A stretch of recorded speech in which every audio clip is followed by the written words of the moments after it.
Please subscribe and you can download this code from description below. Tab completion is a useful feature that can greatly improve your productivity when working with Python in an interactive shell. It allows you to quickly view and complete function names, variable names, module names, and more by simply pressing the Tab key. This tutorial will walk you through the steps to add tab completion to the Python shell using the rlcompleter module. Before you begin, make sure you have Python installed on your system.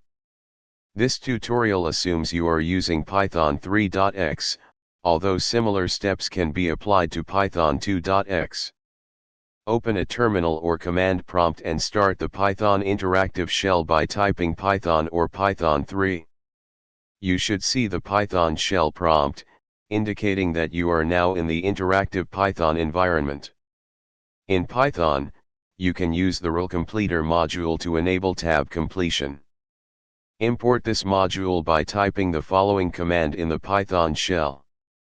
To enable tab completion, you need to configure the readline module to use the rlcompleter functionality.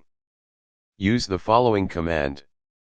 Now, when you press the tab key in the Python shell, it will attempt to complete the current word you are typing. Let's test tab completion with some examples. Type the following lines in the Python shell. Now, try using tab completion.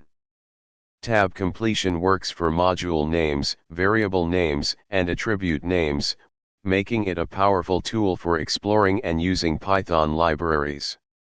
If you want to make tab completion permanent across Python sessions, you can add the readline.parse_and_bind, tab, complete, line to your /pythonrc or /inputrc file. This way, it will automatically enable tab completion every time you start a Python shell. Tab completion is a handy feature that can significantly improve your Python programming workflow by saving you time and helping you explore and remember variable and function names. By following the steps in this tutorial, you can easily enable tab completion in the Python shell and boost your productivity while working with Python. ChatGPT.